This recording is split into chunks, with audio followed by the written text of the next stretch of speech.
ini dari pendapat aku plus minusnya apa, dari pendapatnya dia plus minusnya apa. Dan kalau diimplementasikan untuk menyelesaikan suatu masalah itu, yang paling benar atau yang resikonya paling tenang, enjoy, dan ini satu lagi, jangan nge-pressure kalian sendiri. Jujur, Oke karena oke. ini tuh berpengaruh banget. Pun juga kita bakalan bertemu dengan banyak orang yang, wah itu karakternya beda-beda semua, terus kayak latar belakangnya juga beda-beda semua, dan itu kayak melatih banget gimana sih caranya kita menghadapi orang yang kayak gimana pun, dengan kondisi yang kayak gimana pun, dan bentuk profesionalisme yang bagaimanapun itu.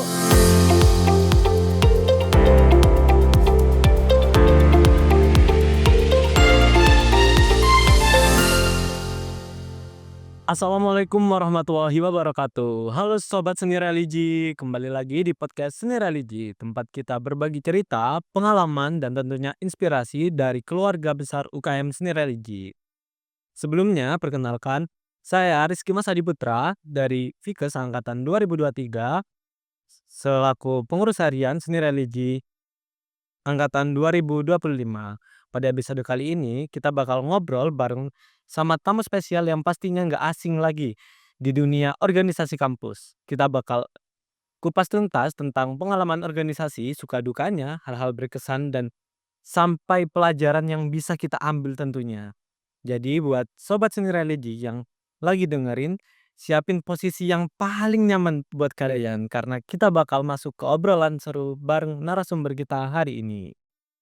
Oke, sebelumnya kenalan dulu nggak sih Kak dengan siapa, dari namanya, fakultas, dan angkatan berapa tentunya? Oke, halo teman-teman sobat seni religi, kenalin nama aku Maulida Turefadini, biasa dipanggil Reva aja. Di sini aku dari FEB dan angkatan 2023. Dan untuk di seni religi boleh disebutin sebelumnya boleh. Oke, kalau di seni religi aku sebagai pengurus harian di staf internal PSDM. Oke, kira-kira nih aku mau tahu dulu nih kesibukan Kakak saat ini apa aja nih? Oke, kalau ngomongin soal kesibukan, jujur nih agak padat nih untuk akhir-akhir ini. Karena yang pertama ini kan udah mulai mendekati UAS, jadi akademiknya ini wah tugasnya gila banget. Terus yang kedua itu masih ya jadi pengurus harian yang aktif di seni religi, karena seni religi juga akan ada proker baru nih, ya kan, di akhir tahun itu ada wisata religi kayak gitu. Terus aku juga sebagai jurnalis di Humas UB juga. Terus aku juga lagi ngerintis juga bareng teman-teman di FEB, startup kalau teman-teman ada yang tahu itu startup-nya Capngelang kayak gitu. Itu sih. Emang keren banget sih Aduh, narasumber kita hari ini. Oke, gitu. aku lanjut aja sih ya. Boleh boleh. Apa sih alasan awal Kak Reva ini tertarik masuk ke UKM Seni Religi ini tentunya? Oke, hal yang membuat aku tertarik, jadi sebelum langsung ke alasannya, aku mau sedikit sharing dulu ya, teman-teman. Jadi awalnya itu dulu aku masuk ke seni religi itu dari aku semester 1 gitu. Jadi dari tahun 2023 itu aku sebagai anggota pembinaannya, dan alasannya itu karena aku dari dulu itu udah suka sama Banjari kayak gitu, dan emang apa ya, pengen ngembangin aja gitu loh, karena SMA itu sempet ya vakum lah Banjarinya, jadi aku pengen di situ. Itu sih kalau alasan basic ya, kalau yang pengen masuk studi religi gitu. Terus, kira-kira nih boleh diceritain nggak nih, momen pertama yang bikin Kakak merasa, "Wah, aku cocok banget nih di SR," gitu? Aduh, wah impresif gitu ya, Ya kayak, "Wah," gitu. rumah aku banget gitu ya. Oke, kalau yang membuat wah itu adalah di ini sih, strukturnya. Karena kalau yang aku tahu nih, setelah aku masuk di seni religi itu ternyata seni religi ini tuh yang di-highlight tuh pembinaannya kayak gitu. Iya, dan aku kenal kalau ada MTQ-MN, dan itu yang meng-handle itu, dari teman-teman seni religi, yang itu merupakan dari program kerjanya rektorat ya pada saat itu. Waktu itu UB jadi tuan rumah. Itu sih, terus aku ngerasa cocok di seni religi karena jujur, ini merupakan jalan untuk life balance di tengah-tengah, apa ya, dunia perkuliahan kita yang ya sebebas itu ya kita tahu, teman-teman. Jadi agamanya ada, terus, dari aku yang emang anaknya itu suka di organisasi-organisasi itu juga masuk kayak gitu. Karena nggak cuman pembinaan tapi ada program-program kerja yang bisa membuat aku berkembang lah sampai sekarang gitu. Oke. Tadi kan Kak Reva sempat nyebutin program kerja nih. Aku pengen tahu nih, program kerja atau kegiatan apa yang paling berkesan selama Kakak aktif di UKM Sendiri sendiri nih? Aduh, kalau ngomongin program kerja yang paling berkesan nih, yang paling berkesan itu sama seni religi barusan-barusan kemarin sih selesai, tapi sekarang belum selesai karena FPI-nya belum selesai jujur. Itu program kerja MTQUB, Oke, gitu. kenapa nih? Ada apa di MTQUB Kak, kok bisa membuat Kak Reva berkesan nih? Karena, di MTQUB ini kan kita tahu ya program kerjanya itu ya Grand Proker, itu untuk mencari talenta-talenta robbani untuk menjadi delegasi di MTQ-MN, kayak gitu. Dan karena bertepatan juga, jadi sebenarnya MTQB ini merupakan event tahunan. Jadi setiap tahun itu selalu ada kan di seni religi. Cuman kebetulan pas aku, ikut sebagai yang bertanggung jawab di MTQB kali ini, itu bertepatan dengan MTQ-MN kayak gitu. Jadi ya, apa ya, rasanya tuh campur aduk aja gitu. Setelah after MTQB dengan segala dramanya itu, ya kan. Terus, langsung lanjut untuk persiapan kafilah di MTQ-MN sampai akhirnya membersamai teman-teman kafilah waktu itu di Banjarmasin tuh rasanya kayak, wah gitu, kita nggak ikut lomba tapi kita ikut nge-support teman-teman tuh kayak, wah banget. Puas sih aku sama program kerja itu sebenarnya. Oh gitu ya. Iya. Terus kira-kira nih, tantangan terbesar yang pernah Kak Reva alami selama berorganisasi sendiri itu apa nih kira-kira? Kalau boleh tahu? Kalau tantangan itu relatif ya sebenarnya, karena itu tergantung masing-masing orang yang menjalaninya, kayak gitu teman-teman. Tapi kalau bicara soal basic-nya, pastinya tantangan terbesar itu di masalah waktu, gitu. Karena jujur, kita kalau ngomongin soal manajemen waktu, itu ya balik lagi ke orangnya tuh bisa memanajemen waktu itu dengan baik atau enggak, atau cuma ngomong doang, kayak gitu. Itu sih menurutku tantangan yang paling besar. Pun juga kita bakalan bertemu dengan banyak orang yang, wah itu karakternya beda-beda semua, terus kayak latar belakangnya juga beda-beda semua, dan itu kayak melatih banget gimana sih caranya kita menghadapi orang yang kayak gimana pun, dengan kondisi yang kayak gimana pun, dan bentuk profesionalisme yang bagaimanapun itu sih, gitu. Oke, terus tentunya kan, selama Kakak menjalani organisasi ini tentunya, eee, udah beberapa kali mengatasi konflik gitu kan? Iya betul, jelas-jelas. Oke, aku pengen tahu nih bagaimana cara Kak Reva nih untuk mengatasi konflik atau tekanan dalam berorganisasi sendiri gitu? Oke, ini ada 2 ya berarti konflik sama tekanan. Nah, kalau misalkan menghadapi konflik itu sendiri, jujur konflik yang muncul itu nggak jauh-jauh dari yang namanya beda pendapat, ya kan pasti. Nah, aku mau sharing aja pengalaman aku waktu di MTQB itu, ya aku berpartner lah sama orang kayak gitu. Jujur kalau kita sendiri tuh nggak ada konflik yang kayak kayak gimana-gimana sih, cuman memang, eee, karena konflik itu awalnya muncul dari perbedaan pendapat, jadi dari aku sendiri itu ada pencegahan dulu gitu loh sebelum adanya konflik itu. Tapi kalau konflik-konflik yang kecil-kecilan itu pasti muncul. Waktu itu tuh kayak biasalah ada sedikit perbedaan pendapat kayak gitu soal, "Ini harusnya kayak gini," tapi aku punya pendapat yang mungkin itu, agak beda dikit lah, kayak gitu. Nah gimana sih cara menyelesaikan itu? Ya diskusi lah gitu, diskusi. Ini dari pendapat aku plus minusnya apa, dari pendapatnya dia plus minusnya apa, dan kalau diimplementasikan untuk menyelesaikan suatu masalah itu, yang paling benar atau yang resikonya paling, sedikit itu yang mana sih? Gitu. Terus akhirnya ya udah kita sepakatan bareng kayak gitu. Oke, kalau bisa disimpulin Kak Reva ini, cara ininya satukan komunikasi gitu ya? Betul, betul banget. Karena dulu itu aku pun juga, waktu di fakultas, waktu ada proker di fakultas juga, komunikasi itu nomor nomor satu gitu. Dan kalau aku lagi berpartner sama orang, ya yang aku tekenin komunikasi dulu gitu, komunikasi dulu, terus pokoknya kita sejalan dulu, seprinsip dulu, pasti yang di belakang-belakang kita itu pasti juga sejalan nih, kayak Oke, gitu. bagus banget nih. Kira-kira nih, kan selama ini, selama Kak Reva menjalani beberapa organisasi nih, skill yang paling berkembang selama Kakak ikut organisasi itu apa aja nih?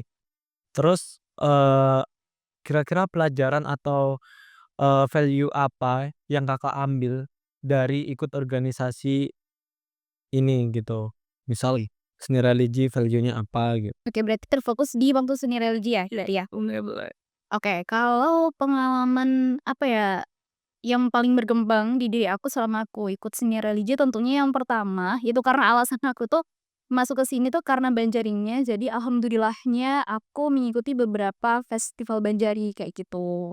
Dan alhamdulillah bisa berkembang di situ, kayak gitu ya, teman-teman. Dan kalau di bidang program kerjanya, itu jujur aku belajar banyak hal ya, meskipun prosesnya ini agak-agak menyakitkan, jujur. Tapi, efeknya sekarang ada baiknya, kayak profesionalisme itu ternyata bentuknya tuh beda-beda, kayak gitu.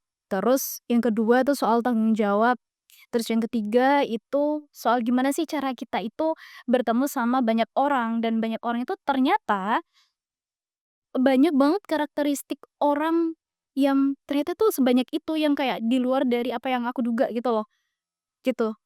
Itu sih. Terus kalau ngomongin soal value, jujur value-nya itu adalah, aku bisa ketemu sama orang-orang yang ternyata wow keren banget. Jujur karena teman-teman SR itu kayak diem-diem itu ada aja gitu loh gebrakannya jujur. Kayak misalkan latar belakangnya kayak, wow Masya Allah nih ini orang gitu. Terus ya bisa belajar soal itu. Karena aku juga apa ya, waktu, aku bahas soal cepungan dan lain sebagainya ternyata ada temanku juga anak SR yang ternyata punya latar belakang atau ketertarikan yang sama kayak, wow ada ya orang kayak gini gitu loh. Oke, Kayak gitu sih, keren banget terus sih. keren. Emang di SR itu keren banget sih orang-orang ini. Contohnya Rizky, kayaknya Rizky nih, Mungkin lanjut aja nggak sih? ceritain. Lanjut aja nih, aku pengen tahu nih. Tadi kan aku sempat, tanya ya di awal, terus Kak Reva juga sempet, ngebahas tentang akademik nih. Aku pengen tahu nih bagaimana Kak Reva bisa memanajemen waktu organisasi dengan akademik atau perkuliahan dan kesibukan pribadi Kakak tentunya. Eee, Terus kira-kira apa sih dampaknya ke akademik, dari organisasi ini, ada atau enggak sih kira-kira gitu sih? Oke, kalau hubungannya sama akademik itu pasti pengaruhnya ada banget ya, kayak gitu. Karena sekalipun orang itu emang top atau the winner yang apa ya, juara bisa, mengatur waktu dengan baik itu pasti ada titiknya di mana tuh keteteran sebenarnya. Tapi itu teman-teman ini tips dari aku buat teman-teman juga, teman-teman yang sekarang jadi anggota seni religi atau teman-teman lainnya di luar UKM seni religi yang lagi nontonin podcast ini, aku juga mau sharing soal gimana sih manajemen waktu, gitu. Aku tuh punya satu prinsip yang aku jalanin dari dulu sampai sekarang, prinsipnya itu menempatkan sesuatu sesuai tempatnya, kayak gitu, teman-teman. Jadi, kayak mungkin nih, sekarang aku lagi podcast gitu kan, aku jadi narasumber, ya udah aku fokus narasumber ini dulu gitu, meskipun banyak banget deadline-deadline, baik akademik dan lain sebagainya, tapi ya udah. Aku me-manage waktu itu, oke ini deadline-nya jam berapa, ini deadline-nya tanggal berapa, dan aku harus bisa berprogres mungkin setidaknya aku udah mengerjakan berapa persen lah sebelum deadline itu, kayak gitu. Jadi, waktu itu juga pernah, Rizky waktu aku semester 3 itu kan, masih belum jadi pengurus harian ya di seni religi, tapi udah jadi anggota. Nah, waktu itu banyak banget program kerja yang ada di himpunan, karena dulu aku staf tetap himpunan juga. Nah, waktu itu juga mata kuliahnya tuh segila itu di semester ganjil kayak gitu. Dan itu kalau dibilang keteteran, iya keteteran. Cuman alhamdulillahnya ya bisalah kayak gitu. Karena kalau misalkan nih, kalau teman-teman lagi kelas gitu ya, lagi kelas, ya udah fokus di kelas dulu, fokus di apa yang lagi dihadapin dulu kayak gitu. Baru setelah itu lanjutin yang lainnya, entah setelah kelas mau nyicil deadline yang di organisasi, yang di proker, atau bisa ngerjain tugas yang lainnya. Dan ini sih yang penting, jangan nge-pressure kalian sendiri, kayak gitu. Oke, tadi kan di awal sempat bahas tentang akademik, Kak. Aku pengen tahu nih bagaimana Kak Reva ini bisa memanajemen waktu organisasi dengan akademik atau perkuliahan dan kesibukan pribadi Kakak tentunya. Terus kira-kira dampak apa,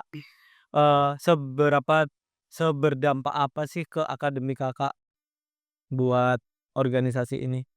Oke, kalau ngomongin soal dampak itu pasti ada dampaknya lah, entah itu dampak positif atau negatif itu pasti ada gitu loh. Cuman bedanya kan di seberapa besar gitu loh, dampak positifnya apa negatifnya, kayak gitu teman-teman. Nah, kalau dibilang susah banget awalnya, susah banget teman-teman. Karena ini bayangin aja nih, satu hari itu dari deadline kerjaan, dari deadline proker, dari deadline kuliah, matkul itu jadi satu gitu loh. Itu pasti kayak wah, pecah nih gitu, pusing nih gitu kan. Cuman teman-teman, aku tuh punya satu prinsip ini yang mungkin kalau mungkin bisa semoga bisa bermanfaat ya bagi teman-teman anggota seni religi ataupun teman-teman lain yang di luar UKM seni religi. Aku ada satu prinsip yang dari dulu sampai sekarang aku terapin, itu menempatkan sesuatu pada tempatnya. Kayak gitu teman-teman. Jadi ya saat aku kelas, itu ya aku fokus kelas dulu, kayak gitu. Jadi bener-bener yang kayak mengikuti kelas itu dengan maksimal, nggak mikirin proker dulu, nggak mikirin yang lain dulu, pokoknya udah mata kuliah itu dulu. Setelah itu baru ngerjain yang lainnya, gitu. Nah, terus juga ini penting gak penting sebenarnya, teman-teman, sesuai dengan tipe dari teman-teman sendiri sebenarnya, itu membuat to do list, kayak gitu. Karena aku biasanya itu ngebuat to do list itu pas malam. Jadi sebelum tidur itu kayak sambil udah lama merem-merem, itu aku bikin to do list gitu. Jadi kayak, ya aku besok ini, mau pergi, Ngapain? mau ngapain. Jadi kayak, misalkan dari jam 8 aku berangkat ke kampus, terus nanti di kampus itu selain habis kelas aku harus ngapain aja, kayak gitu. Jadi pada saat aku ngerjain sesuatu, ya udah aku fokus satu itu dulu, bener-bener fokus satu itu dulu. Tapi juga gak menutup kemungkinan kalau kita tuh harus multitasking. Betul, karena ini juga pengalaman aku, teman-teman, dari kepanitiaan MTQB tahun 2024. Itu bertepatan juga aku sebagai kabel dari program kerjaku yang ada di fakultas. Dan itu waktu opening, itu juga lagi ada running untuk program kerjaku yang di fakultas, dan itu aku harus multitasking, gitu. Jadi ya gimana caranya belajar pinter-pinter untuk me-manage 2 hal ini tuh sebenarnya tergantung kita sendiri dan juga tergantung prioritas teman-teman tuh kayak gimana. Karena kalau aku sendiri untuk prioritas itu tergantung situasi dan kondisi sebenarnya. Jadi yang paling penting di waktu itu tuh apa dulu yang harus dikerjain, sebenarnya kayak gitu. Terus kalau ngomongin soal seberapa besar sih dampak yang aku rasain di akademik gitu ya, teman-teman. Jujur besar banget karena apa yang kupelajarin waktu di program kerja soal bagaimana aku berani berbicara, soal bagaimana aku berani menjelaskan dan berpikir kritis, itu juga aku implementasikan di akademik aku, kayak gitu. Jadi kadang-kadang itu, apa ya, karena kan kita organisasi tuh banyak ketemu sama orang, tentunya. Banyak banget ketemu sama orang-orang yang latar belakangnya itu beda-beda, kayak gitu. Dan kadang-kadang obrolan kita itu ya apa ya, bisa kayak studi banding gitu loh, paham nggak sih? Iya, kayak gitu dan aku kan di sini di FEB itu ekonomi pembangunan ya, yang itu lebih ke kebijakan ekonomi dan lain sebagainya. Itu juga ada yang aku implementasikan waktu di matkul, kayak gitu sih. Itu untuk dampak positifnya. Kalau dampak negatifnya, keteteran tuh pasti ada, teman-teman. Kayak aku dulu itu anaknya nggak deadliners, tapi sekarang itu mulai deadliners karena ya, mendekati UAS itu kayak tugasnya tuh langsung ditumpuk gitu loh, di deadline yang sama dengan mengolah data dan sebagainya, tapi ya udah gitu, kita coba enjoy. Enjoy itu kita ngerjain sesuatu dan enjoy itu sulit teman-teman, tapi kalau kita mengerjakan sesuatu dengan tenang, enjoy, dan ini satu lagi, jangan nge-pressure kalian sendiri, jujur. Oke, Karena oke.